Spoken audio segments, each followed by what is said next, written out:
Coba pinjem ini. Apa nih ada? Technicality. Oh, itu kamu bawa buku ya? Gak mau ngaku.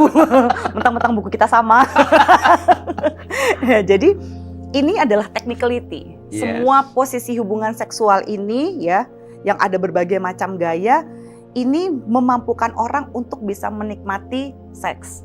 Tapi gitu ya, ini adalah pleasure nih. Kalau melakukan dengan benar, technically it's right, pasti dapat pleasure-nya. Tapi cinta is another thing. Ya, cinta itu bedanya having sex sama making love. Itu bedanya bersenggama dengan bercinta. Jadi posisi bersenggama bisa dibuatkan grafisnya itu. Tadi itu bisa bisa digambarkan, tapi cinta nggak mungkin digambarkan di situ kan. Cinta jadi tidak mungkin digambarkan. Bagian kering dari relasi tadi itu. Iya. Dan hanya sensasinya dapat, tapi substansinya yang disebut intimacy nggak dapat. Intimacy nggak dapat. Makanya dalam teorinya Sternberg, dalam Trilogy of Love, dia mengatakan bahwa sebuah relasi yang sehat itu pasti memiliki tiga indikasi ini. Satu, komitmennya jelas. Kalau kita bicara komitmen tuh macam-macam zaman sekarang kan. Ada yang ini buat mungkin bagi para millennials and the gang gitu ya. Dengar millennials ini. Jadi jangan rebahan aja. Jangan rebahan aja.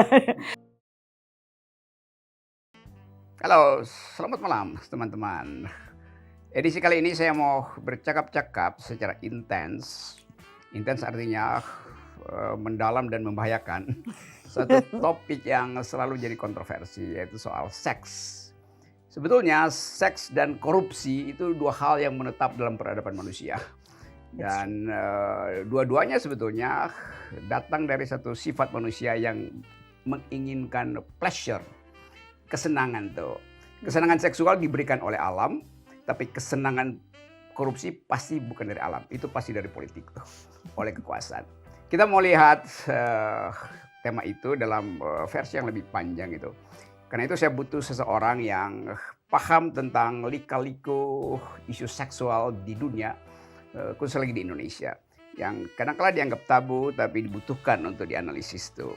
Kadang-kala dianggap sebagai cari sensasi, padahal itulah substansi dari hidup manusia. Itu pleasure and pain, kenikmatan dan kesakitan itu adalah watak dasar manusia. Nggak ada manusia yang hanya pleasure tanpa pain, demikian sebaliknya tuh. Jadi pleasure dan pain itu semacam switch. Kalau lagi on pleasure-nya, pain-nya pasti tidak. Kalau pain lagi on, pleasure-nya pasti tidak. Jadi itu temanya tuh. Ada tema yang mungkin bisa nyerempet-nyerempet dengan situasi hari-hari ini, tapi itu anggaplah itu catatan kaki nanti. Yang saya ingin percakapkan adalah bagian yang seringkali susah untuk orang mengerti, itu hubungan antara seks dan kejahatan tuh. Dan kejahatan itu seringkali disebabkan oleh kelebihan kekuasaan itu. Dan seks sangat mungkin bisa dipraktekkan secara lebih demokratis, sehingga hubungan-hubungan kekuasaan juga bisa dilenturkan. Jadi selalu ada intimacy di balik sesuatu yang sifatnya human. Human itu dasarnya intimacy. Kenapa kemudian orang perang? Ya karena intimasinya kurang itu. Karena itu dulu di tahun 70-an lebih baik bercinta daripada berperang tuh. Make love, not war itu kira-kira tuh. Nah, perempuan yang paham itu namanya Zoya Amirin. Zoya Amirin, teman saya, sama-sama alumni Universitas Indonesia. Dia di jurusan psikologi, saya di jurusan filsafat. Saya menyesal kenapa saya nggak masuk psikologi, sehingga saya bisa mungkin hidup saya bisa jadi lain atau hidup dia jadi lain. Oke, teman-teman, itu intro yang agak unik sebetulnya, karena kita ada di tempat saya. Ini Zoya, terima kasih ya mau ngobrol sama gue, dan ini di markas akal sehat, tempat semua orang berkumpul. Suhu di luar kira-kira 22 derajat Celcius. Yes. Karena ketinggian 6.600 meter tempat ini. 22 derajat Celcius itu semacam suhu kamar pengantin. Kalau baru mulai. Oh ya. Lama-lama makin hangat kayaknya. Iya, itu lama-lama mendidih. Lama-lama mendidih. Lalu memuncak. Oke, Zoya, coba publik selalu lihat video dan wawancara Zoya yang yang merasa saya sepertinya memamerkan seksualitas pada publik itu. Lalu jadi kontroversi. Padahal saya tahu saya di-train dalam ilmu psikologi dan sexual knowledge-nya itu didasarkan pada analisis akademis tuh. Dan certified di dalam counseling atau apa aja tuh.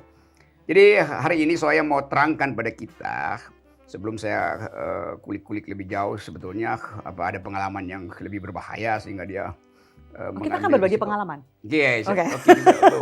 Berbagi beberapa kenikmatan juga bisa. Saya tolong mulailah menceritakan apa sebetulnya problem utama sehingga orang Indonesia itu seperti tabu pada seksualitas. I think mungkin yang paling esensi itu adalah culture ya. Culture matters. Culture itu matters ya, karena culture, belief, karena masalah terbesar khususnya di Indonesia ya gitu. Kalau dalam culture pasti ada tradisi, ada agama, ada agama, ada keyakinan, terus ada mitos. Nah itu paling menarik nanti. Itu kan ya. Nah, kadang-kadang beratnya itu adalah kalau misalnya sebagai akademisi memberi edukasi gitu ya, bahwa ini seperti ini. Kalau udah urusan seks, orang itu kebanyakan akan lebih percaya pengalaman kasuistik orang lain. Jadi pengalaman yang sebenarnya kalau misalnya pengalaman yang kadang-kadang bisa di-exaggerate, dibesar-besarkan, kadang-kadang enggak. Kan pengalaman orang lain lebih banyak dinikmati sebagai gosip sebetulnya. Iya, dan pengalaman orang lain belum tentu ketika dilakukan sama persis oleh orang lain itu belum tentu sama rasanya. Karena kan sebenarnya seks yang paling nikmat itu adalah pengalaman-pengalaman seksual yang paling nikmat adalah pengalaman-pengalaman yang bermakna. Apa bermakna artinya pernah capai klimaks atau? Nggak selalu mencapai klimaks sih. Kan seks it's also about connection. Gimana sih kalau kenikmatan itu tanpa connection kan kosong. Hanya menjadi sexual gratification gitu ya, gratifikasi seksual gitu kan. Yang penting kepuasan, pemenuhan kepuasan yang cepat aja. Ya kalau Abraham Maslow juga bilang kan itu tidak mencapai aktualisasi diri kan orang-orang yang seperti itu. Jadi sebuah kenikmatan yang hakiki gitu ya adalah pleasure is the measure gitu ya. Ukurannya adalah kenikmatan, dan kenikmatan yang diberi makna itu seperti apa. Nah sayangnya orang-orang berpikir bahwa seks itu natural. Dalam konteks nih budaya kita tuh selalu menganggap bahwa iya senatural itu seks sehingga harusnya semua orang udah tahu. Kalau dalam hierarki Abraham Maslow tadi disebutkan, natural artinya dia masih di tahap dasar pemenuhan basic needs itu. Basic needs. Basic needs itu kebutuhan paling dasar dalam Abraham Maslow kan adalah makan, minum, dan seks. Seks di sini bukan berarti coitus, bukan berarti hubungan seksual, tapi seks juga adalah ekspresi seksual. Saya sebagai laki-laki, saya sebagai perempuan, saya sebagai mungkin transpuan, saya sebagai orientasi seksual ini itu adalah ekspresi. Jadi kalau kita mengekspresikan seksualitas kita gitu ya sesuai dengan orientasi seksual kita, sesuai dengan belief kita, itu akan relatif lebih sehat. Jadi seks itu tidak semata-mata adalah hubungan intim, senggama, that's it gitu. Itu malah justru tidak memenuhi hakiki dari si seks itu sendiri. Kalau pada manusia tujuan seks itu ada 3. Satu adalah untuk bikin anak, ya adalah reproduksi. Kedua adalah rekreasi, yaitu untuk bikin enak. Karena nggak semua orang yang punya anak bisa bikin enak kan, gitu kan. Karena ada orang yang suka gini, aduh Mbak Zoya nggak lihat anak saya udah berapa nih kan. Saya pasti oke dong seksnya. Enggak Pak, itu cuma artinya Bapak bisa bikin anak, tapi belum tentu Bapak bisa bikin enak. Jangan-jangan dia punya anak 4, seumur hidup pernikahannya cuma 4 kali hubungan seks. Belum tentu enak kan, tapi bisa bikin anak. Gitu. Jadi harus bisa kalau bisa bikin heboh, ada juga yang bikin heboh. Jadi bisa reproduksi, rekreasi, dan yang terakhir yang sering kali dilupakan kebanyakan orang adalah relasi. It's about connection. Apakah setelah silaturahmi kelamin ini, gitu ya, saya merasa bahagia, Kenapa saya merasa mesti dicintai. disembunyikan istilah itu? Mesti pakai silaturahmi kelamin. Iya, biar Oke. maksudnya biar lebih kelihatan bahwa kalau silaturahmi itu pakai permisi, jadi ada konsen. Oke. Jadi itu bukan disembunyikan, justru itu ditunjukkan bahwa mesti silaturahmi dulu. Kamu mau nggak? Iya mau. Kamu juga mau? Mau. Yuk kita konsen gitu. Kan kalau tidak ada konsen, even dalam pernikahan juga bisa terjadi marital rape. So it's all about consent. Nah, ketika memberi makna adalah what is it mean to me? How deep intimacy itu di dalam relasi itu diukurkan oleh apa itu? Intimacy itu Misalnya, gue udah dapat tuh intimasinya gue dapat itu, vibes-nya gue dapat, healing-nya gue dapat. Lalu kita sebut intimasi kita dapat sama-sama. Kan seringkali kalau orang cuma sebut relasi ya basisnya bukan intimasi kadang-kala ya, itu. Iya. Seks dan cinta itu adalah dua hal yang berbeda. Nah ini coba dia. Ya kan? Karena kalau misalnya seksnya enak banget, belum tentu cinta kan? Oke, yes. Ada orang yang cinta. Oke. Coba abstraksikan melalui pengalaman. Lebih konkretnya kayak gimana gitu ya. Jadi gini, orang kan selalu bilang, wah dia itu seksnya enak banget gitu, pasti dia cinta sama saya. Belum tentu. Seks itu kan juga bisa adalah sebuah performance. Kita bisa pergi ke Patpong di Thailand, kita bisa pergi ke Red Light Area di Rokin and Damrak di Belanda, ya. Itu kita bisa melihat segala macam performa seks, ya. Coba pinjem ini. Apa nih ada? Technicality. Oh, itu kamu Gak mau ngaku, mentang-mentang buku kita sama. Ya, jadi ini adalah technicality. Yes. Semua posisi hubungan seksual ini ya, yang ada berbagai macam gaya, ini memampukan orang untuk bisa menikmati seks. Tapi gitu ya, ini adalah pleasure nih. Kalau melakukan dengan benar, technically it's right, pasti dapat pleasure-nya. Tapi cinta is another thing. Ya, cinta itu bedanya having sex sama making love. Itu bedanya bersenggama dengan bercinta. Jadi posisi bersenggama bisa dibuatkan grafisnya itu tadi itu bisa bisa digambarkan, tapi cinta nggak mungkin digambarkan di situ kan. Cinta jadi tidak mungkin digambarkan. bagian kering dari relasi tadi itu. Iya. Dan hanya sensasinya dapat, tapi substansinya yang disebut intimasi nggak dapat. Intimasi nggak dapat. Makanya dalam teorinya Sternberg, dalam Trilogy of Love, dia mengatakan bahwa sebuah relasi yang sehat itu pasti memiliki tiga indikasi ini. Satu, komitmennya jelas. Kalau kita bicara komitmen tuh macam-macam zaman sekarang kan. Ada yang ini buat mungkin bagi para millennials and the gang gitu ya. Dengar millennials ini. Jadi jangan rebahan aja. Jadi kalau misalnya cinta itu, kalau misalnya komitmen, orang itu komitmennya mesti jelas. Termasuk komitmennya mau apa nih? Mau eksklusif, mau semi eksklusif, mau casual, semi casual. Ya, eksklusif itu seperti jelas ya, aku pacaran sama kamu, kamu pacaran sama aku. Kita tunangan, kita menikah. Gitu ya. Menikah pun kita tidak boleh berasumsi bahwa komitmen pernikahan ini adalah otomatis monogami. We have to talk about that. Kita harus membahas bahwa tapi itu komitmen ini begitu jelas. Biasanya diasumsikan aja monogami. Itu yang bikin kenapa saya laku di sini. Karena orang berasumsi bahwa kalau kita menikah kita pasti monogami kan. You have to talk about this. Ada orang yang mungkin menikah ingin open marriage, jadi dia punya eksklusif or semi eksklusif. Ada yang mungkin pengen threesome, foursome, open marriage gitu ya. Itu adalah bentuk-bentuk exclusivity. Poligami, polyamori dan polyandry itu juga bentuk-bentuk eksklusif yang harus dibahas dan dikomunikasikan. Lalu ada yang casual. Ya, casual itu termasuk gini, kita ketemu, you are strangers, I'm strangers, kita having sex malam ini, jadilah one night stand. Itu kan juga adalah perjanjian, komitmen. Ternyata enak juga ya seks sama kamu. Kita ketemuan cuma buat seks doang yuk, jadilah FUBU, F-body atau sex body. Gitu ya. Ntar bisa diiniin aja ya, gitu ya. Fuck body atau sex body. Lalu, wah ternyata... Visualisasinya tolong di Google.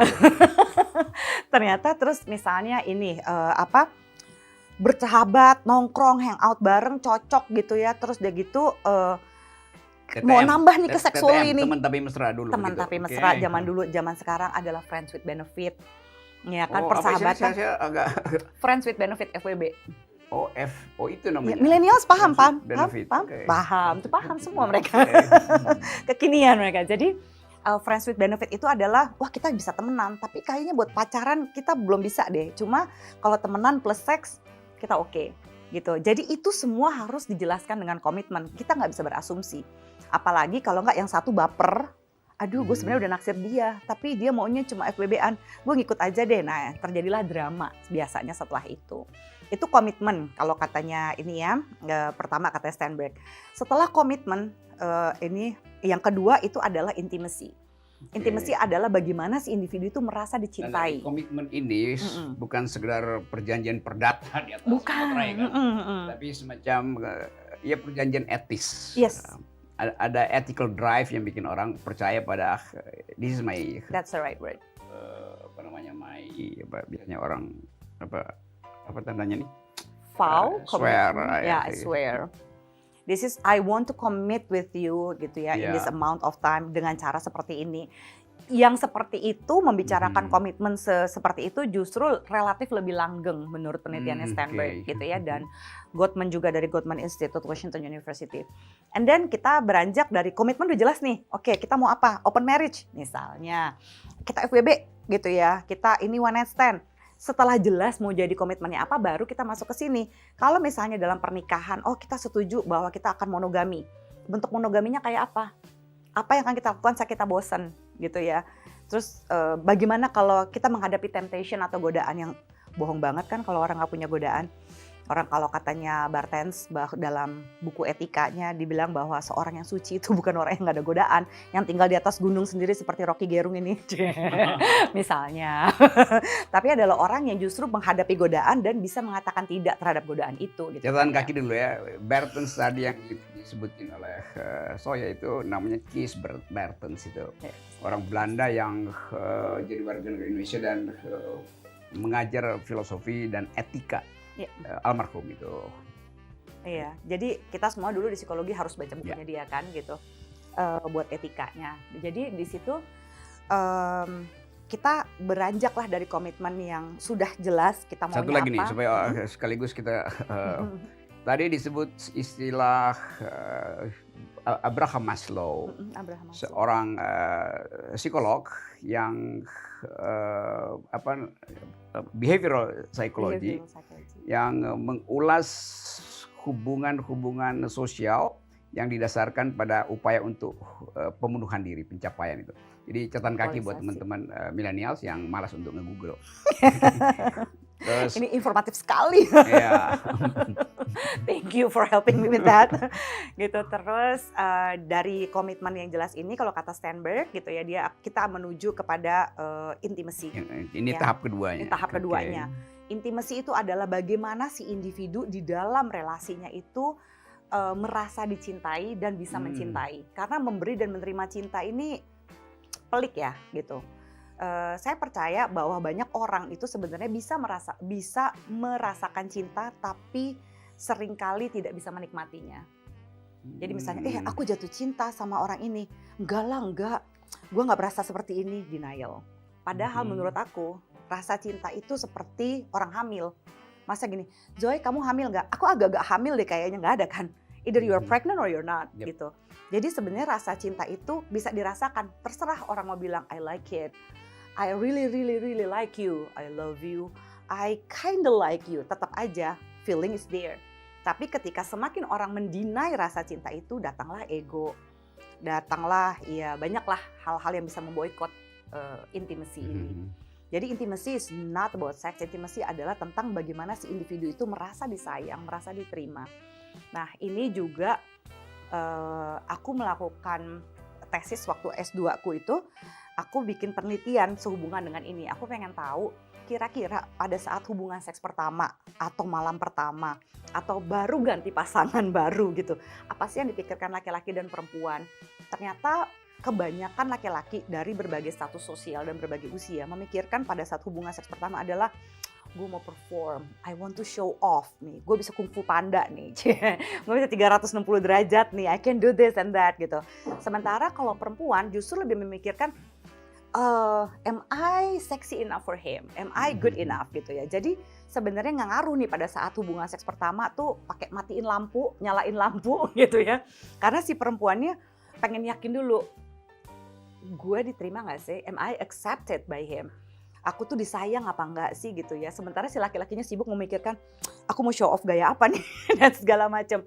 That's actually interesting. Nah, dalam posisi intimacy ini penting setiap party yang ada di dalam hubungan seksual ini untuk bisa merasakan bahwa oh I'm loved gitu. Dan salah satunya yang biasanya cukup konkret untuk menguji intimacy itu justru adalah, meskipun ini adalah tesnya face validity ya, tapi bisa dipakai Gary Chapman, 5 Language of Love. Itu 5 bahasa cinta. Itu sangat-sangat praktis untuk membuat orang itu mencintai orang lain sebagaimana dia ingin dicintai. Misalnya gini, misalnya kita pasangan. Nah, Rocky sukanya baca buku, aku sukanya nonton. Terus biasanya kan, aku mau mencintai pasanganku sebagaimana yang aku suka gitu ya kan. Maksudnya perlakukanlah orang sebagaimana kamu ingin diperlakukan. Wah, ini bahaya nih. Aku sukanya nonton. Aku kasihlah, nih pasanganku, aku memberi kamu home theater. Gitu kan ya. Ini keren, kita bisa nonton bareng segala macam. You will appreciate it, but kalau dikasih Kindle pasti lebih ngerasa disayang. Jadi bahasa cinta atau love language ini membantu kita untuk bisa mencintai orang lain sebagaimana dia ingin dicintai, bukan sebagaimana kita ingin dicintai. So, it was practical dan simple dalam prakteknya intimacy. Oke, kalau saya lebih suka nonton orang yang lagi baca buku. Oke, baiklah. Ada waktunya nggak, pagi, siang, sore, malam? Oke, gitu. Dari intimacy baru ke passion. Okay. Passion itu adalah tentang seks. Jadi Wendy Maltz mengatakan bahwa energi seksual itu ada, sebenarnya seksual energi itu zero, netral. Dia ada pokoknya dia netral. Tapi yang bisa membuat sebuah energi seksual itu menjadi positif atau negatif itu adalah tergantung bagaimana si manusianya memperlakukan manusia lain dalam relationship-nya. So, seks yang menyenangkan. Ya, baik siapapun yang memilih, misalnya saya akan menikah dengan orang ini tapi saya nggak mau test drive dulu, saya nggak mau nyoba dia dulu, saya mau nanti aja, nggak apa-apa, tapi diomongin tentang ekspektasi seksual. Gitu ya, what would you expect from sex, what do you expect from me, what do you expect about how many times sih kita akan berhubungan seks, terus apa yang kamu ketahui tentang seksualitas dari pornografi kah, dari YouTube Zoya Amirin kah, gitu promosi, gitu ya, atau dari mana nih gitu taunya. Nah, itu yang harus dibahas dulu, ekspektasi itu. Baru nanti berusaha. Tapi ada juga yang saya nggak mau beli kucing dalam karung Mbak Zoya. Pokoknya saya harus tahu dia tuh enak apa enggak. Kalau enggak mau saya. Oke, gitu ya.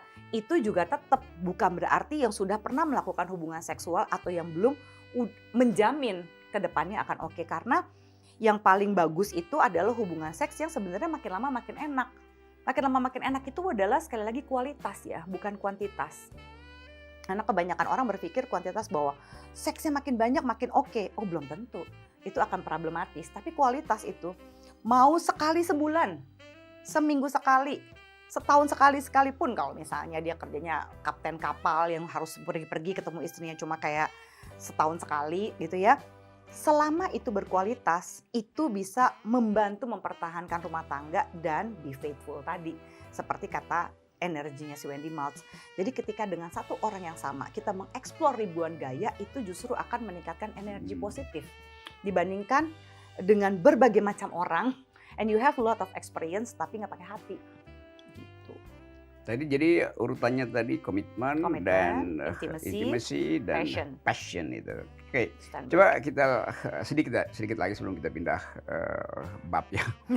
Kalau passion itu dicapai, lalu orang cari apa tanda material atau tanda biologis bahwa itu adalah passion. Lalu orang ukur berapa banyak produksi dopamin dari tubuhnya tuh, berapa banyak banjir oksitosin yang beredar di darah. Ini saya ambil bagian kedokterannya tuh, dan kemudian diukurkan tuh. Misalnya kemudian ada meter untuk hitung itu. Misalnya kalau saya naik gunung, saya pakai jam ini Garmin, promosi. Untuk mengukur heart rate berapa. Sekarang kalau bisa diukurkan di peralatan semacam ini, handheld beginian untuk mengukur, oh dia udah dapat, dia belum dapat passion, dia baru di intimacy itu. Lalu orang anggap ya kalau begitu seks juga ada cuma soal jumlah kimia yang bisa dihidupkan di dalam relasi ranjang itu. The most interesting about hormon gitu ya, hormon-hormon tadi kan waktu lagi opening kan you said something like kalau misalnya keintiman itu tidak boleh, ketika ada kejahatan semua keintiman itu hilang. Sebenarnya sih literally ya sesuatu yang negatif atau stres hormon itu adalah kortisol gitu ya. Sementara hormon cinta dan seks itu adalah satu oksitosin, vasopresin, dopamin ya, endorfin gitu ya, dan serotonin. Nah, kelima hormon ini akan bisa kalah, orang tuh bisa turn off di ranjang, bisa hilang ketika stresnya tinggi, stres pekerjaan, stres relationship, sering berantem, make up sex sekalipun kenaikan tidak BBM tuh. Kenaikan BBM. Jadi, aduh saya lupa penelitiannya siapa, dibilang kayak begini, ya ketika urusan-urusan selain urusan ranjang, selain urusan seks itu dia itu bisa dia punya masalah yang tidak ada urusannya dengan ranjang, keseimbangan hidupnya terganggu hanya sekitar 40%. Tapi begitu kena urusan ranjang, 60 bahkan sampai 70% keseimbangan hidupnya bisa terganggu. So, sex is important even it's not everything. Oke, coba kita break di situ ya. Keseimbangan hidup yang terganggu oleh faktor-faktor di luar dirinya tuh.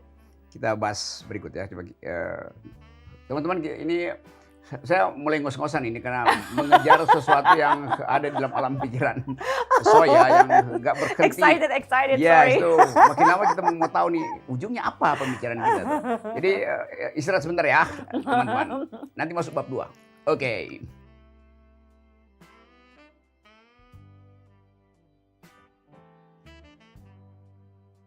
Oke, teman-teman, atau kelas seksual. Asik. Tadi bab 1 itu semacam dasar-dasar atau mata kuliah pengantar psikologi seksual itu. Dan kita bicara ilmiah akademis. Tadi saya berhenti di tempat ketika kalimat Soya memperlihatkan potensi kenikmatan itu dibatalkan oleh faktor luar tuh. Yeah. Tadi stres segala macam itu juga politik gitu. Jadi saya masuk sebentar dulu ke soal yang berhubungan dengan faktor kebudayaan itu. Satu waktu beberapa tahun lalu saya baca satu berita di koran luar negeri itu. Di Prancis, Soya, ada satu semacam klinik yang menerima pasien untuk operasi pemulihan vagina, apa namanya itu? Vaginoplasti? Vaginoplasti pasti ya itu. Jadi untuk memulihkan virginity ya. Oh, seraput darah. Seraput darah tuh. Vaginoplasti. Ya itu. Saya masih ingat cerita itu agak unik. Begini kisahnya tuh. Sepasang mahasiswa di Prancis, dua-duanya berasal dari satu negara di Afrika tuh. Dan ya tentu pasti dalam bayangan kita, dua mahasiswa dari Afrika belajar di Prancis, lalu mulai mengkonsumsi semacam sensasi sejarah Prancis tentang sexuality, atau mungkin tadi drive. Prancis. Iya itu. Atau mungkin stres karena mesti bikin paper segala macam. Lalu tiba-tiba mereka pacaran dan tadi intimasi dia dapat, passion dia dapat, endorfinnya banjir endorfin. Lalu berhubungan seksual itu. Premarital sex. Oke. Jadi yang perempuan tidak lagi virgin. Dua-duanya datang ke klinik itu. Ditanya oleh dokternya, mau ngapain? Si perempuan bilang, saya mau memulihkan selaput darah saya tuh. Himenoplasti itu. Himen itu artinya selaput darah, teman-teman ya. Saya bukan ginekolog, tapi saya banyak dengar kasus semacam itu. Oke, ceritanya diwawancara lah si perempuan ini, mahasiswi ini. Oke, saya biasa, dokternya bilang oke, kita operasi. Tapi boleh saya tahu buat apa kamu operasi selaput darah tuh? Kamu mau menikah? Iya, saya mau menikah itu. Nah, teman Bukan dengan pria yang dia pria yang ini, ya saya akan menikah dengan dia tuh. Kayak bingung sih. Oke. Dokter, Anda mau menikah dengan dia, tapi berarti Anda berhubungan seksual tidak dengan dia saya berhubungan seksual. Bingung. Interesting. Why? Oke. Nah ini kuncinya di situ. Akhirnya dia bilang begini si perempuan, saya ingin memulihkan selaput darah saya bukan untuk membuktikan bahwa saya masih perawan di depan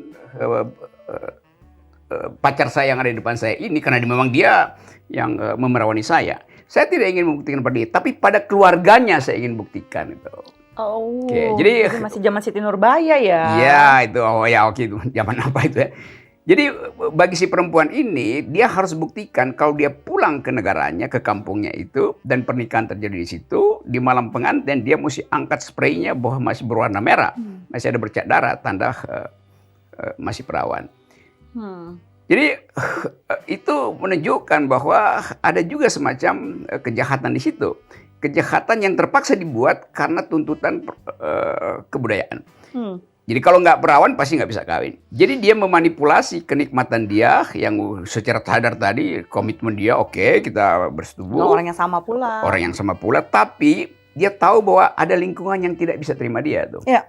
Oke. Tapi itu juga masih banyak loh daerah di Indonesia yang kayak begitu loh Bang. Ya itu oke. Sekarang saya ambil kesimpulan, ini kesimpulan saya bahwa dia mempermainkan sebetulnya dia mempermainkan kebudayaannya kan dia menipu kebudayaannya kan, karena dia nggak bisa jujur, maka dia manfaatkan teknologi operasi vagina untuk memanipulasi dirinya sendiri. Oke. Itu satu peristiwa. Ya. Ada peristiwa lain di Los Angeles. Los Angeles juga ada klinik yang sama tuh. Yeah. Tapi klinik itu justru kalau lagi Valentine rame bukan pasangan. Oleh remaja, rame oleh pasangan itu. Pasutri. Terutama ya istri itu dia operasi plastik itu memulihkan virginity-nya hanya untuk ngeprank suaminya di malam Valentine, sehingga suaminya kaget, kok kamu masih perawan itu ya.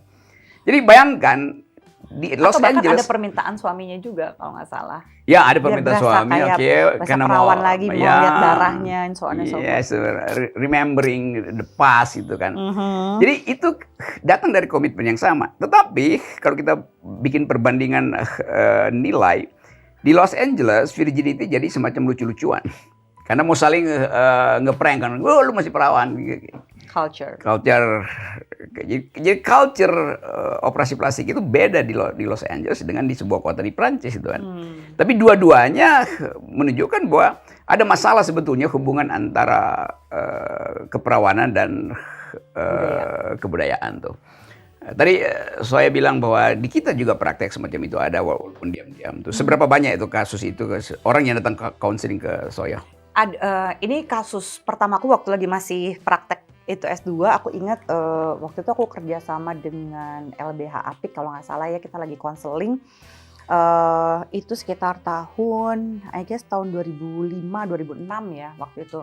Jadi ada seorang perempuan, usianya masih 22 tahun, dia diperkosa oleh pamannya sendiri. Dan dia dia stres banget, dan sambil diperkosa, pamannya itu benar-benar mendegradasi dia dengan mengatakan, udahlah kamu sama saya aja, karena kamu udah gak perawan, gak ada laki-laki yang mau sama perempuan yang sudah tidak perawan, patriarki sekali kan gitu. Jadi benar-benar semua ide-ide misoginis tuh diiniin sama dia, dan dia berusaha kabur. Long story short, dia berhasil kabur. Kita konseling, terus kita lagi mau coba ini, dan agak susah lagi, dia ada di ini ya, ada di angkatan lah gitu ya, dan lumayan tinggi gitu pangkatnya. Jadi ribet sekali deh persidangannya segala macam. Nah, pada satu momen ibunya itu datang ke saya dan bilang begini, Mbak Zoya, kita mau ke ini gitu, ke rumah sakit inilah gitu ya. Saya akan menuntut si pamannya ini untuk membayar sekian puluh juta pada waktu itu untuk operasi himenoplasti. Terus saya bilang jangan Bu, gitu. Buat apa? Iya nanti nggak ada yang mau lagi sama anak saya. Pokoknya saya mau menuntut loh. Bukannya nuntut dia supaya dipenjara, tapi dia mau menuntut sejumlah uang untuk memastikan anaknya ini melakukan operasi himenoplasti sehingga bisa oke lagi. Beberapa upaya konseling nggak berhasil. Tiba-tiba mereka menghilang beberapa bulan. Datang lagi konseling, si anaknya saya lihat kok lebih down lagi kondisinya. Sampai sulit sekali untuk melakukan psikotes lanjutan gitu kan ya. Saya mau lakukan psikotes lanjutan, akhirnya saya mesti bacain satu-satu, ini sekali. Kenapa dari waktu pertama kali setelah dia lepas, dia diperkosa, dia lepas itu, dia kondisi mental state-nya istilahnya sekian lah, ini kok malah lebih down lagi. Saya bingung, I think everything is work gitu ya. Udah deg-degan juga kan, masih baru praktek lagi, jangan-jangan salah teorinya ini itu. Ternyata dia bilang ini, Mbak Zoya, aku udah operasi himenoplasti. Ternyata ya Mbak, setelah aku operasi, bagaimanapun juga aku tetap tahu ya aku pernah diperkosa. Ya, itu masalahnya aku bilang. Kenapa aku tidak setuju dari awal kamu melakukan operasi himenoplasti? Karena itu kan secara teknis. Sementara keperawanan ini adalah konstruk sosial, gitu ya. Adalah hubungan seks pertama. Jadi banyak sekali orang di Indonesia yang mengakali, memanipulasi budaya ini, budaya keperawanan, ya maskulinitas yang rapuh gitu ya, dengan melakukan itu. Mbak Zoya kami masih perawan. Nah kalau ada anak remaja ya Gen Z gitu datang ngomong begitu, aku kan bilang ini, kamu yang perawan kelaminnya doang, tangannya, mulutnya perawan juga nggak, anusnya gitu. Kadang-kadang mereka tidak ada nggak mau melakukan sexual intercourse gitu ya, jadi tidak memasukkan literally penis ke dalam vagina, tapi melakukan oral sex. Ya, anal sex. Pokoknya apa aja asal tidak masuk penis ke dalam vagina. Ya kan sama aja, itu adalah kontak seksual, dimanipulasi budayanya. Jadi seks edukasi di Indonesia agak kesulitan ketika kita tuh benar-benar harus segitu spesifiknya terhadap terms. Apa sih artinya perawan dan perjaka? What it means to be virgin? Sebenarnya hubungan seks, kontak seksual itu apa sih bedanya? Nah, that understanding itu very, very cultural. Kalau kita nggak ngerti budaya ini, agak susah gitu orang untuk bisa paham, oh ternyata yang namanya kontak seksual, ya sama aja mungkin tidak ada penetrasi. Tapi kan mungkin tangannya, mulutnya udah nggak perawan, udah nggak perjaka juga kan gitu. So, penting untuk memahami sebenarnya kita mau jadi orang yang seperti apa. Nggak semata-mata mengakali budaya tadi. Oke, catatan kaki lagi ya. Tadi diterangkan oleh Zoya, keperawanan itu adalah konstruksi patriarkis itu. Jadi didefinisikan oleh laki-laki yang punya kemampuan untuk mengatur tubuh perempuan tuh. Dan itu teman-teman perhatikan istilah patriarkis, di dalam istilah itu ada kekuasaan untuk mengatur, ada hegemoni itu. Dan salah satu ciri dari patriarkisme adalah tadi juga istilah itu diucapkan oleh Mbak Zoya, misoginis. Misoginis artinya perilaku untuk membenci perempuan, merendahkan perempuan. Dari kata miso artinya jahat, dan jin artinya perempuan. Jadi menjahati perempuan itu namanya misoginis itu. Jadi sekali lagi ini kuliah aja, anggap aja ini kuliah. Oke, saya lanjut dikit ya. Kadangkala agama itu sebetulnya secara rasional punya cara untuk menyelesaikan tagihan seksualitas yang tak tertahankan karena kondisi biologis, nutrisi yang bagus. Lalu agama berupaya untuk cari jalan keluar sebetulnya. Jadi kita berpikir agama sebagai cara rasional untuk mengatasi natural drive ini atau sexual drive itu. Misalnya fenomena kawin muta di Indonesia itu. Dan sangat mungkin itu juga semacam the economy of sexuality itu kan. Dalam arti lebih baik itu daripada dicerca oleh daripada dihina semua orang. Yes, itu. Pandangan Zoya. Saya tidak mau menghakimi caranya. Yang penting adalah satu konsensual, dua itu kesetaraan. Gitu, selama relasinya setara, it's good gitu. Karena gini, kalau mutah itu hanya dijadikan alasan gitu ya untuk menenangkan diri, kan yang penting saya tidak berbuat dosa.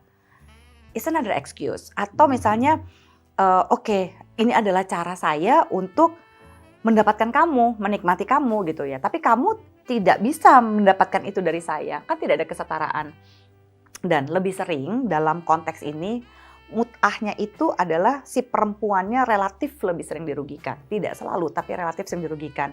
Kalau buat saya misalnya, saya mau mut'ah ya, saya pengen tahu saya sama kamu nih, kalau kita sama-sama setahun nih gitu ya, living together, sama 11 gitu ya, cohabitation, kita cocok apa nggak? Kalau kita cocok, kita nikah yuk serius.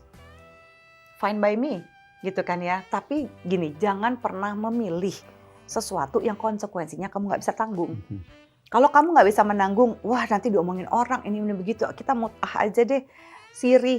Ya udah, tapi pastikan bahwa ini adalah konsensual dan relasinya setara. Oke, saya coba lihat hal lain. Kita kalau ke mall, di bagian perempuan kita lihat pakaian dalam perempuan. Lingerie. Iya, brand lingerie. Mereknya Victoria's Secret itu. Or La Senza. Iya. Laperlah. Saya tahu bahwa istilah Victoria's Secret itu adalah tradisi di zaman Ratu Victoria ketika perempuan itu ditahan seksualitasnya tuh. Bahkan untuk mandi itu perempuan disuruh pakai baju mandi, walaupun dia mandi di kamar mandinya sendiri itu. Jalan pikirannya adalah bahwa tubuh perempuan itu tidak boleh terpandang oleh laki-laki itu. Lalu orang bertanya, loh kenapa, kan dia lagi mandi di kamar mandi, kenapa harus pakai baju tuh? Karena dianggap Tuhan adalah laki-laki, dia melihat tubuh perempuan tuh. Jadi itu dosa kalau perempuan mandi tanpa baju tuh. Jadi kita bayangkan dulu itu semacam tadi mitos bahwa tubuh perempuan itu kalau lagi mandi itu juga dilihat oleh perempuan kalau dia telanjang. Padahal kita tahu Tuhan bisa lihat apa aja sebetulnya kan, mau telanjang nggak telanjang gitu. Tapi karena dia mitos selalu dibakukan di dalam peradaban. Kemudian timbul istilah rahasia perempuan di zaman Ratu Victoria. Jadi Victoria's Secret. Sekarang yang disebut secret itu justru dipamerkan, bahkan diobral. Ada yang tinggal 50% tuh kan. Kalau lagi musim sale tuh di mall-mall. Jadi bayangkan misalnya sesuatu yang tadinya sakral sekarang dia jadi sekuler itu. Jadi pakaian dalam perempuan. Itu transisi itu yang seringkali kita anggap bahwa jadi buat apa sebetulnya proteksi kebudayaan kalau pada akhirnya orang menemukan cara justru untuk memanfaatkan proteksi itu sehingga menghasilkan uang. Yes. Ya, apa maksudnya? Lakukan hal yang sama. Sering belanja. Of course. Yes. Karena menurut aku sendiri ya gitu, lingerie gitu ya, tubuh perempuan gitu. Itu adalah salah satu transformasi budaya gitu ya. Dan salah satu cara perempuan menghargai tubuhnya, menghargai seksualitasnya gitu ya, tanpa malu terhadap tubuh dan seksualitasnya. Gitu ya, boleh sakral gitu ya, ditutup-tutupi gitu, tapi menggunakan sesuatu yang seksi yang membuat kita merasa feeling good about ourselves. Aduh, aku tuh seksi banget, itu bukan sebuah dosa gitu.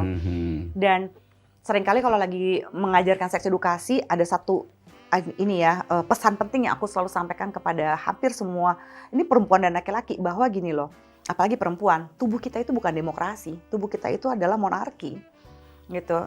Kitalah yang mengatur, yang memberikan konsen bagaimana kita ini boleh disentuh gitu, dan bagaimana kita mengizinkan diri kita untuk menyentuh orang lain gitu. Jadi nggak bisa demokrasi tubuh ini yang semua orang berhak mengatur, mempolitisi tubuh seorang perempuan atau seseorang gitu dengan mengatakan enggak harusnya begini, ini tutupin, ini apa segala macam. Waduh, itu jadi apa ya?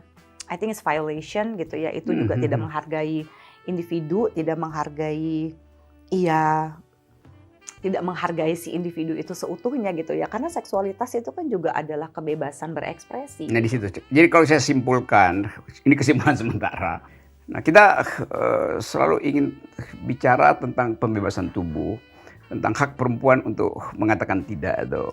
Tapi kekuatan kebudayaan masih dominan tuh. Nah dalam keadaan semacam itu, Indonesia ada di dalam keraguan-raguan untuk mengucapkan secara total bahwa negara harus menghargai semua pengalaman warga negara. Termasuk pengalaman seksual yang mungkin sekali itu bertentangan dengan dalih kebudayaan secara lebih umum. Jadi kalau kita sebut ada kejahatan, nggak ada kejahatan. Itu cara pandang terhadap tubuh perempuan itu udah kejahatan terhadap perempuan. Menurut, jadi kan kamu lakukan counseling juga, mengajarkan cara untuk mengatasi ketegangan itu. Power dari culture itu terpaksa mesti disublimasikan oleh perempuan dalam bentuk, ya ada perempuan yang kemudian ikut hiking dengan laki-laki hanya untuk menunjukkan bahwa dia juga punya power, atau lakukan sublimasi dalam bentuk lain. Tiba-tiba kalau dia uangnya banyak, ya udah dia pesta kapal pesiar aja kan dengan teman-temannya tuh. Oh, catatan kaki ya, sublimasi adalah defense mechanism. Gantian gue, karena itu istilah psikologi banget. Ya, sublimasi itu adalah mekanisme pertahanan diri yang sehat. Jadi ada mekanisme pertahanan diri yang tidak sehat seperti rationalization, denial gitu ya. Tapi kalau sublimasi itu dia melakukan pertahanan diri, mempertahankan dirinya dengan cara yang sehat. Jadi tadi misalnya ada orang sering dipukulin sama ayahnya gitu ya, terus dia justru malah jadi petinju yang canggih sekali. Nah, itu adalah bentuk-bentuk sublimasi. Jadi sublimasi pada perempuan memang banyak macam-macam transformasinya ketika dia punya kemandirian finansial gitu ya, dia punya lebih banyak menentukan ini itu gitu ya, itu relatif membantu. Tapi tetap aja kita nih, jadi kalau misalnya lagi ada kampanye tentang feminisme, tentang kesetaraan gender, kalau aku berpikir bukan perempuannya lagi, perempuannya sih udah kuat, perempuannya tuh sudah mencoba untuk memposisikan diri, tapi justru kita harus bisa encourage banyak laki-laki untuk tidak memiliki maskulinitas rapuh dan lebih pro-feminis gitu. Bahwa yuk kita setara. Sebenarnya gini deh, apa sih ketakutan kamu ketika saya berkarir, ketika saya punya gaji lebih, ketika saya punya option yang sama dengan kamu gitu. Apa sih ketakutan kamu? Keberanian seorang laki-laki yang sejati menurut saya adalah ketika dia mampu being vulnerable di depan seorang perempuan dan sama-sama mendiskusikan opportunity gitu. So, what do you need from me? Apa yang kamu butuhin dari saya? Apa yang bisa saya lakukan untuk mensupport kamu? Buat saya yang kayak gitu justru laki-laki yang keren gitu. Oh, itu kok gue banget gitu ya. Oh gitu ya. Of course, I'm a male feminist. Pro-feminis. Kayak gitu kan susah kan itu untuk orang itu, you need to be open minded, mesti juga secure terhadap diri sendiri gitu ya, dan terhadap gendernya. Orang-orang yang punya ketakutan itu tidak bisa mensublimasi itu kan menjadi sesuatu yang lebih sehat. Dan sulit jadinya perempuan untuk memposisikan dirinya, apalagi kalau cinta udah berbicara. Sayangnya sama dia, tapi dia bilang, nanti kalau misalnya udah nikah, kamu gak usah kerja sayang gitu misalnya ya. Aku aja yang kerja. Kadang-kadang kerja bukan soal uang, tapi juga soal aktualisasi diri, sekali lagi kata Maslow. Atau misalnya soal berkarya. Ada orang yang memang, saya tuh suka banget jadi ibu rumah tangga, ya nggak apa-apa gitu. Ada orang yang, saya nggak bisa nih kalau nggak kerja, mau freelance kayak mau apa kayak. Apapun itu, bagaimana kalau dalam sebuah relationship, apalagi pernikahan, ya supaya jadi sesuatu yang sehat, yuk kita sama-sama membantu, mensupport untuk meraih mimpi gitu ya misalnya. Iya mungkin nggak seperti dulu, tapi at least what you dream of gitu loh. Betul. Ada usaha ke sana gitu. Tapi ada paradoks juga, ada juga perempuan yang ingin tampil sebagai bos, sebagai mengalahkan laki-laki. Ya, apa namanya dalam psikologi ada istilah Queen Bee Syndrome itu. Sindrom Ratu Lebah. Ya. Yang merasa harus dilayani itu. Dan praktek itu sebenarnya juga praktek patriarki kan. Ya. Jadi nilai patriarki diserap oleh cuma laki-laki, tapi oleh perempuan juga. Nah ini penting ya, bahwa patriarki itu bukan hanya pada laki-laki, tapi juga pada perempuan itu. Demikian juga feminist point of view bukan hanya perempuan, laki-laki juga banyak yang sekarang ingin merasakan satu kesetaraan dengan menyatakan bahwa I am a male feminist itu kan. Nah itu bab 2 teman-teman. Nanti mungkin ada masih bab 3. Kita tunggu suhu udara di Sentul ini mendingin dulu ya karena terlalu hangat. Oke, kita break ya.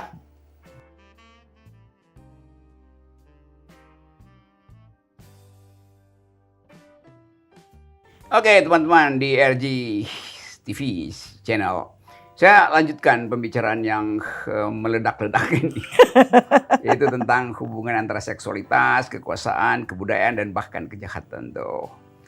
Tadi kita break di wilayah yang masih ada wilayah agama, culture segala macam. Di bagian pertama tadi kita bicara tentang pengertian dasar seksualitas dari sudut pandang psikologi. Sekarang kita coba ambil bagian yang agak sensasional tapi ada dalam sejarah, yaitu hubungan antara seksualitas dan politik atau dan kekuasaan tuh. Kita tahu dalam sejarah Eropa misalnya itu seks dan kekuasaan itu berimpit di dalam skandal-skandal istana, yang bahkan banyak penyakit datang dari situ, misalnya penyakit yang disebut hemofilia, yang darah nggak bisa membeku itu apa namanya? Hemofilia kan.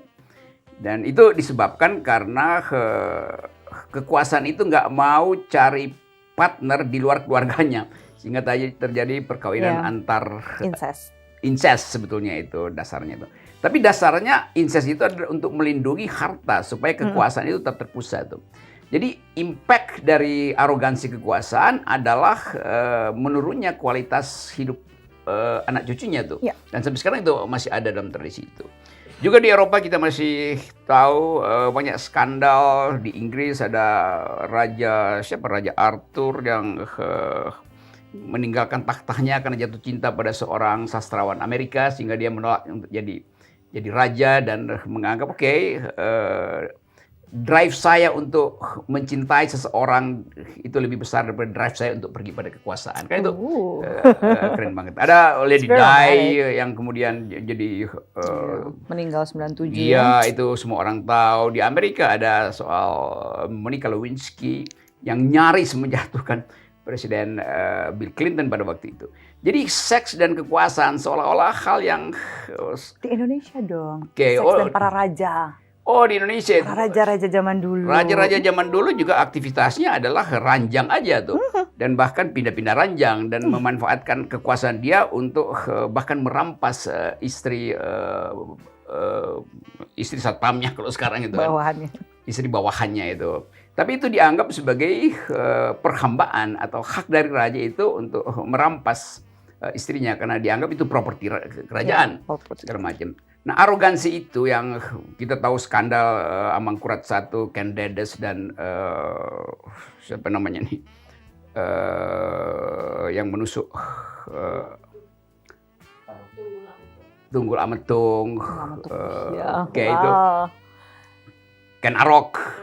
Jadi seluruh peradaban sebetulnya dari timur ke barat, dari utara ke selatan, dari merdeka barat ke merdeka selatan, itu posisi. Kekuasaan itu selalu dihuni oleh semacam sensasi seksual itu. Nah, bagian ini mengingatkan kita pada peristiwa-peristiwa lain yang baru-baru ini aja dalam kehidupan politik kita.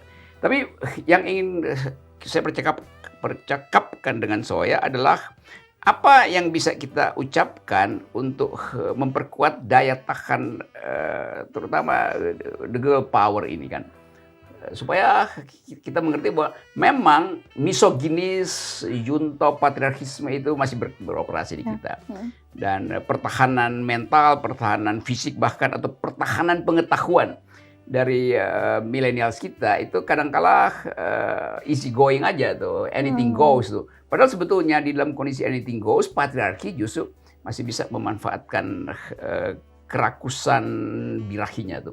Oh iya. Dan itu yang saya kira begitu terjadi kasus lalu orang baru bukan sekedar menyesal tapi menganggap bahwa dia pernah berbuat salah tuh. Sebenarnya sih di sini letaknya itu sekali lagi adalah konsensual ya. Konsensual itu adalah persetujuan kedua belah pihak. Ini juga masalah boundaries gitu ya. Konsensual itu gini, kita tidak bisa meminta. Konsensual itu adalah affirm ya, sesuatu yang pasti iya gitu ya. Diam bukanlah consent. Pakaian seksi bukanlah persetujuan. Ya, ketika saya mabuk gitu, bukanlah persetujuan untuk bercinta. Ketika kemarin pada jam yang sama saya ingin bercinta dengan posisi ini, bukan berarti hari ini saya ingin bercinta dengan posisi yang sama, gitu. Jadi konsensual itu benar-benar bisa dimintakan setiap, jadi semua transaksi kan gitu ya. Pembicaraan, persetujuan itu jelas misalnya. Oke, aku mau having sex dengan kamu, aku mau melakukannya ini, begini caraku gitu. This is what I want gitu. Itu kan kembali lagi pada konsensual dan bagaimana khususnya perempuan mengempower dirinya adalah dia mesti tahu batasannya. What do I want? Yang namanya boundaries atau batasan itu bentuknya itu titik-titik. Jadi bukan sesuatu yang kaku. Gitu misalnya, aku tidak mau melakukan hubungan seksual sama sekali. Aku mau begini, aku mau cari aman. Enggak begitu, tapi kita justru mesti tahu. Aku ngerasa nyaman kalau orang ini melakukan, tapi kalau orang ini aku nggak oke. Ya, I feel oke nih melakukan ini, tapi kalau saya mau melakukan ini ke situ kok kayaknya saya nggak nyaman. Nah, pengertian itu kita maknai, lalu kita jadiin batasan. Seiring berjalannya waktu, pengalaman, pengetahuan, pemaknaan, itu bisa merubah batasan itu dan nggak apa-apa. Tapi as long as kita tuh paham gitu untuk meminta konsen itu. Penting sekali seperti yang cukup tren, ini ada satu perilaku seksual yang cukup tren sebagai sebuah kejahatan, cuma belum ya karena politik lebih banyak ngurusin selangkangan yang nggak perlu, tapi yang perlu justru nggak diurusin, kayak misalnya stealthing. Stealthing itu adalah gini, perjanjiannya konsensual sekali bahwa saya akan berhubungan seks dengan kamu, gitu ya. Itu konsensual persetujuannya. Gunakan kondom ya, pakai kondom. Tapi di tengah-tengah hubungan seks, ketika akan mencapai puncak orgasme, si prianya melepaskan kondom lalu ya perempuannya udah lagi setengah-setengah orgasme kayak begitu kan, itu udah masa-masa trans gitu ya. Dia mencopot kondomnya lalu melakukan penetrasi. Nah, mencopot seperti itu disebut sebagai stealthing. Itu adalah bentuk kekerasan seksual dan bentuk salah satunya adalah ya kita sebut kekerasan seksual karena persetujuan saya melakukan hubungan seks bukanlah persetujuan melepas kondom di tengah-tengahnya gitu. Nah, kayak gitu-gitu kan konsensual itu tidak dipraktekkan sepenuhnya. Termasuk kayak misalnya gini, kan saya udah berhubungan seks sama kamu. Nah, ketika misalnya si perempuannya pulang atau si laki-lakinya pulang di tengah jalan, si laki-lakinya nge-text gitu perempuannya, sayang fotoin dong, pap, fotoin payudara kamu dong, gitu misalnya. Hah, nggak mau gitu. Ngapain? Kan saya udah pernah lihat payudara kamu, orang kita habis hubungan seks. Ya, konsensual melakukan hubungan seks, bukanlah konsensual untuk difoto kan payudaranya untuk memberikan foto itu. Kayak gitu-gitu yang harus sering kita praktekkan dalam keseharian kita. Saya punya batasannya, can you respect me? Boleh nggak hargai saya? Gitu. Saya juga akan menghargai kamu dengan cara yang sama. Saya akan meminta, karena nggak semua laki-laki ketika kepengen seks kan banyak asumsi patriarki juga yang menganggap, wah laki-laki itu harus ngerti seks. Laki-laki itu harus selalu on. Lah laki-laki kan bukan saklar lampu ya. Ayo sayang kita gituan yuk, cek dipencet gitu kayak saklar lampu. Nggak bisa begitu juga kan. Gitu. Jadi semuanya ada tahapan-tahapannya. Mesti ada flirtatiousnya, ada menggodanya, ada keinginan, sama-sama menginginkan. Kayak gitu yang seksi. Tapi lebih banyak negara ngurusin hal-hal seperti pasangan suami istri itu kan ada katanya gitu ya, undang-undang yang nanti akan dibuat, pasangan suami istri tidak boleh melakukan oral seks. Mereka yang belum menikah tidak boleh melakukan hubungan seks. Ini kan cenderung ketika seksualitas dipolitisi seperti ini, seolah-olah menganggap semua warga negaranya tuh nakal, mesti dijagain sedemikian rupa, lalu diberi batasan-batasan yang akhirnya menurut aku, kok jadinya ngurusin selangkangan, ini kan bisa timbul polisi-polisi moral yang merasa dirinya lebih baik, lalu bisa nangkepin orang kapan aja. Dan apakah pemerintah mau menggedor semua pintu untuk memastikan suami istri, kamu nggak oral seks kan, kamu nggak melakukan ini kan?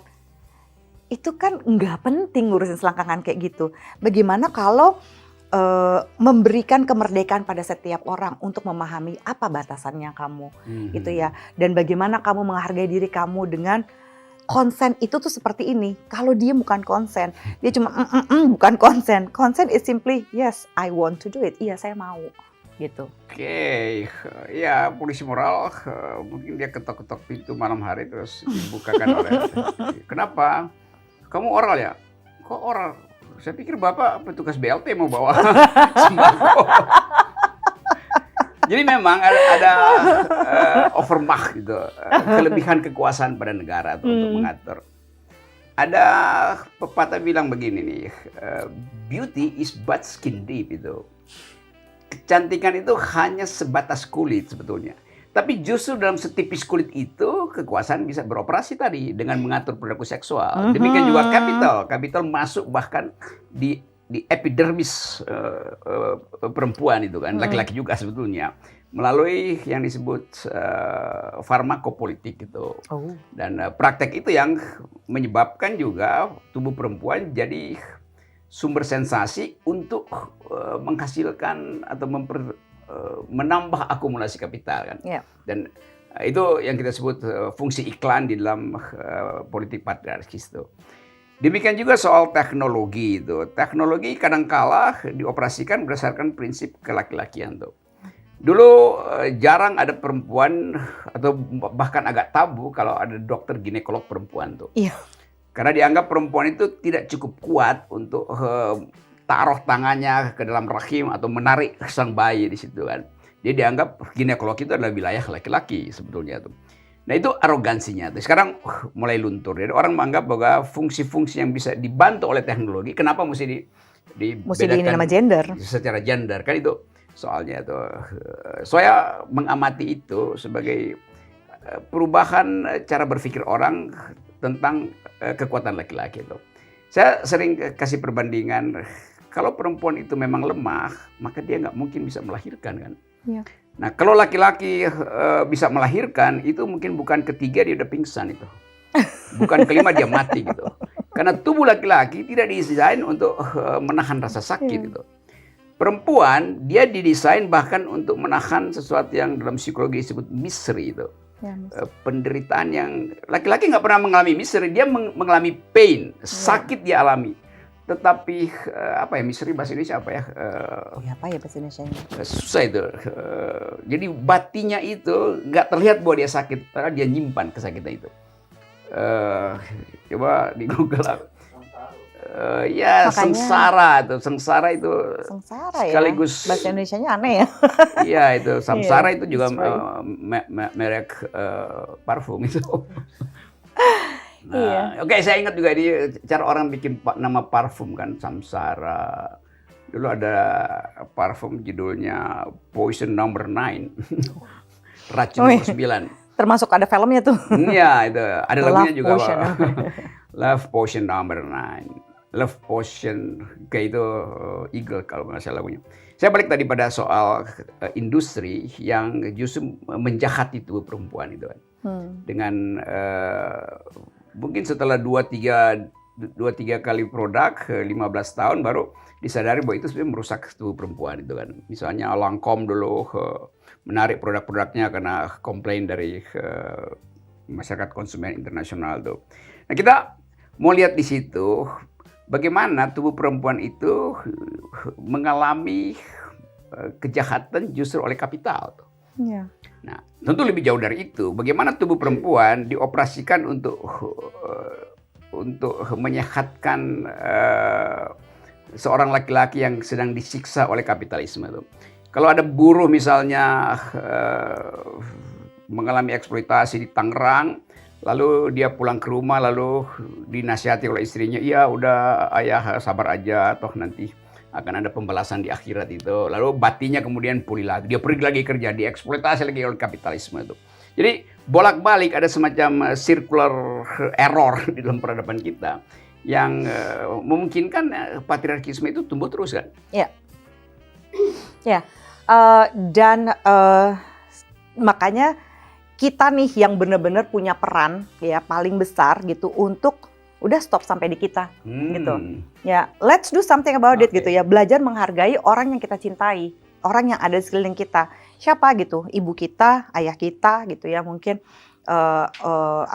pasangan kita, adik kakak gitu ya, teman kerja kita gitu. Dan itu kita harus mulai dari hal-hal yang simpel dan praktis sehari-hari gitu. Kayak misalnya gini kan, nggak bisa patriarki itu letterless gitu dikatakan, oh ya kan kalau misalnya mau kesetaraan gender, perempuan juga mesti angkat galon. Bukan kekuatan seperti itu gitu ya. Maksudnya mari kita melakukan sesuatu sesuai dengan kapasitas kita. Yang jago masak ya masak aja di rumah. Bukan, masak kan itu adalah basic skills gitu misalnya. Kayak misalnya you can cook, I cannot gitu kan misalnya. Kayak udah yang lebih jago masak ya memasak gitu. Yang lebih suka membersihkan misalnya piring, ya udah dia yang membersihkan piring gitu. Nah, kesetaraan kayak gitu yang harus dipahami dulu bahwa yuk kita mempraktekkan itu dalam keseharian kita. Basic skill adalah basic skill, itu tidak ada hubungannya dengan relasi gender gitu. Nah, ketika kita mencoba menghargai itu, kita juga makin lama akan menghancurkan patriarki, termasuk gitu hal-hal sepele yang kelihatannya sepele adalah dengan tidak menambah rape culture gitu ya. Misalnya dengan bercandaan-bercandaan yang seksis. Ya, boys will be boys. Ya gimana sih, gak adalah laki-laki dilecehkan. Ya ada dengan bilang, aduh kamu ganteng banget sih, rasanya rahimku jadi anget. Itu kan adalah pelecehan seksual pada laki-laki gitu ya. Laki-laki mah gak apa-apa. It's only sexual harassment if if they are ugly. Kalau misalnya ganteng, kalau misalnya cantik, pasti gak merasa dilecehkan kan. Nah, penambahan ini akan mengakumulasi karena sebuah kejahatan seksual, pelecehan seksual, perkosaan tidak pernah terjadi dalam satu malam. Tapi karena ada kayak gini ya, ada tidak pembiasaan, pembicaraan gitu ya, konteks kesetaraan gender gitu ya, batasan, termasuk juga tidak memupuk rape culture ini di dalam keseharian kita gitu. Semakin hal-hal kecil sepele, misalnya ada orang yang bercandanya seksis, ya jangan ketawa gitu. It's hard, tapi kalau kita mau mulai dari sana, kita tidak akan mudah dipolitisi, dipermainkan sama budaya gitu ya, sama pemerintah yang mengudak-ngudak selangkangan kita. Itu, because it's not okay, dude, come on. Mudak-mudak. Dan bahkan rahim perempuan itu kan jadi objek patriarki sebetulnya kan, diatur sedemikian rupa sehingga si ibu kehilangan akses pada bayinya misalnya. Sekarang untuk mengetahui misalnya detak jantung si bayi harus ada dokter anak. Padahal sebenarnya detak jantung bayi sama dengan detak jantung si anak kan. Untuk mengukur suhu juga begitu. Bahkan untuk menganalisis pergerakan bayi itu mesti pakai USG gitu kan. Jadi itu sebetulnya ekstensi dari laki-laki yang dalam pengertian ini kita sebut kapital. Mesti ada peralatan yang mahal supaya industri kesehatan reproduksi itu tumbuh tuh. Tapi itu oke, itu hal-hal yang mungkin membuat kita untuk menganalisa kembali bahwa seks dan kekuasaan, seks dan kapital itu adalah bagian yang masih membuat kita merasa tidak nyaman karena otonomi tubuh kita seolah diatur oleh kekuasaan, diatur oleh kapital. Dan kita tahu bahwa soal-soal ini itu dari kita tahu ilmu pengetahuan, perempuan sudah direndahkan itu. Seorang filsuf yang diagung-agungkan dulu namanya Aristotle, dia bilang begini, perempuan itu adalah anak-anak yang bertubuh besar itu. Jadi dianggap ya nggak bisa berpikir karena dia tetap anak-anak walaupun tubuhnya tumbuh tuh. Jadi pelecehan pada perempuan itu udah dimulai dari zaman ketika filsafat itu diaktifkan. Dan orang menganggap soal itu masih berlanjut sampai sekarang tuh. Aku kira mau nge-quote Foucault. Ya, itu agak berat. Jadi ada filsuf yang kemudian mengolah kasus ini dan menunjukkan bahwa peradaban bertanggung jawab terhadap pelecehan perempuan, yaitu yang ditulis biasanya oleh Foucault tentang sexuality and power, dan lain kali kita bicara itu karena itu wilayah yang terlalu berat secara konsepsional. Tapi kita akan masih bicara dengan Soya Amirin di dalam program yang berikut. Tapi sekali lagi yang kita bicarakan malam ini adalah upaya untuk mengimbangi sensasi seksual dengan keterangan akademis tuh. Nah, kita bergembira bahwa Indonesia sekarang punya peralatan untuk menghalangi eksploitasi seksual di dalam rumah tuh, yaitu KDRT tuh. Kan dulu dianggap rumah tangga itu adalah kepemilikan. Ya. Ownership dari laki-laki itu, dan dianggap bahwa di dalam ownership-nya dia itu perempuan justru diamankan. Karena itu kemudian timbul istilah bahwa perempuan itu adalah ratu di dalam rumah itu. Padahal sebetulnya statistik menunjukkan bahwa lebih banyak perempuan yang tewas di dalam rumah daripada yang di jalan raya. Karena disiksa oleh suaminya yang terlambat ngasih kopi digamparin. Padahal suaminya capek dieksploitasi oleh kapitalisme, pulang ke rumah ngomelin istrinya gitu. Demikian juga perempuan yang dibentak-bentak oleh pacarnya di tempat kos karena disuruh menggugurkan kandungan segala macam tuh. Ya. Jadi rumah yang disebut istana perempuan sebetulnya berubah jadi killing field. Dan itu yang hendak kita hentikan. Kekuasaan tidak boleh beroperasi pada tubuh perempuan. Rahim perempuan itu bukan wilayah politik. Gitu. Jadi hal-hal itu yang akan kita bicarakan nanti. Dan terima kasih Soya karena telah membawa kita pada satu perspektif akademis tentang seksualitas. Dulu perempuan disebut the unspeakable karena dianggap nggak mampu untuk berpikir maka nggak mampu bicara. Kalau perempuan bicara orang akan anggap ini siapa yang ngomong tuh. Dulu mereka the unspeakable, sekarang mereka adalah the unstoppable.